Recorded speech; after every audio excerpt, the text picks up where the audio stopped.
আজকে বিকেল থেকে কিন্তু অনেক টেনশন করতেছি, মনটা অনেক খারাপ আজকে। কারণ আমার পেজটা চলতেছে 2 বছরের বেশি হয়েছে। মানে 2 বছর সময় কিন্তু অনেক সময়, একটু একটু করে কিন্তু 2 বছর পার করছি। আমরা মহিলা মানুষ সারাক্ষণ কিন্তু ব্যস্ত থাকি কাজ নিয়ে। তো ব্যস্ত থাকার পরেও কিন্তু ভিডিও দেওয়ার চেষ্টা করি। তো আসলে অনেকে 3টা 4টা ভিডিও আপলোড করে, তো আমার আসলে সম্ভব হয় না 3টা 4টা ভিডিও দেওয়ার। আমি প্রত্যেক দিনে একটা দেওয়ার চেষ্টা করি, কারণ সারাক্ষণ কিন্তু সংসার নিয়ে ব্যস্ত থাকতে হয়। আর একটা ভিডিও করা কিন্তু অনেক কষ্টকর। সকাল থেকে সন্ধ্যা পর্যন্ত কিন্তু সংসারের কাজ করার পরেও ছোট বাচ্চা আছে, বাচ্চারা সময় দিতে হয় সন্ধ্যার পর। তারপরে হলো ভিডিও করা। মাঝে মাঝে মনে হয় পেজটা বন্ধ করে দেই। আবার যখন অন্যের ভিডিও দেখি, যখন ওনারা একটু আশ্বাস দেয়, তখন আসলে একটু ভরসা পাই। এই নিয়ে আসলে পেজটা চলতে আছে কোনো রকম আর কি। যখনই সময় পাই তখন আমি অন্যের ভিডিও দেখার চেষ্টা করি। ওনারা কিন্তু অনেক পরামর্শমূলক ভিডিও দেয়, তো ওই ভিডিওটি আমি সবসময় দেখি। দেখলে মনে হয় মানুষ তো আমার থেকে বেশি কষ্ট করে। অনেকে একটা পেজ 7-8 বছরও চালাইতেছে, এরা কিন্তু হাল ছাড়ে নাই। এরা কিন্তু ওই পেজে সময় দিতেছে, ভিডিও ছাড়তেছে, তারপরে হলো সংসার সামলাইতেছে। তো এর তুলনায় আসলে আমি কিছুই না। ফলোয়ারের চিন্তাধারা আসলে আমার তেমন একটা আসিল না। তো ইদানি কিন্তু অনেক ফলোয়ার হয়েছে। আমার 5203টা ফলোয়ার আছিল গত পরশুদিন।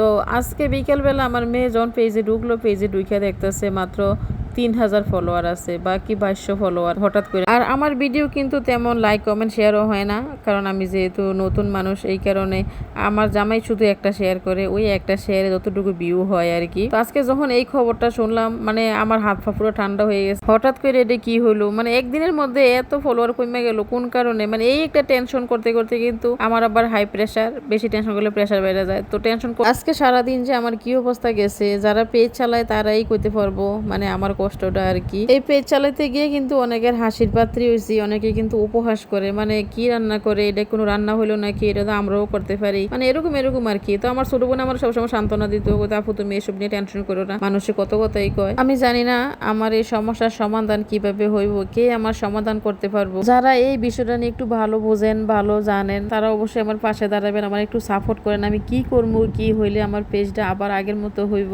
আমি যে এই কথাটি বলতেছি আসলে আমার অনেক খারাপ লাগতেছে, বিশ্বাস করেন। মানে চোখের পানি এসে পড়ছে, হঠাৎ করে আমার কি হইলো, এত কষ্ট কই করলাম। ফেসবুক পেজ চালাইতে গিয়ে কিন্তু অনেক মানুষের সাথে আমার পরিচয় হয়েছে, মানে নিজের আপন লোকেরাই কিন্তু ভিডিওতে লাইক কমেন্ট শেয়ার করে না। আর আমি কখনো কারো কাছ থেকে শেয়ার চাইও নেই নাই। অনেকে আছে ভিডিওটা করা শুরুতে কয়েকটা শেয়ার করবেন, তো আসলে আমি কোনো সময় কারো কাছ থেকে শেয়ার চাইয়ে নেই নাই। তো আশা করি আজকের এই ভিডিওটা একটু সবাই শেয়ার করবেন, আমার যাতে সবাই পরামর্শ দিতে পারে আমি কি করলে আমার পেজটা আগের মতো হইব। কেউ তো অবশ্যই আছে যে আমার একটু সাপোর্ট করতে পারবো, আমি একটু পরামর্শ দিতে পারবো যে এরকম করলে আপনার পেজটা আবার আগের মতো হইব।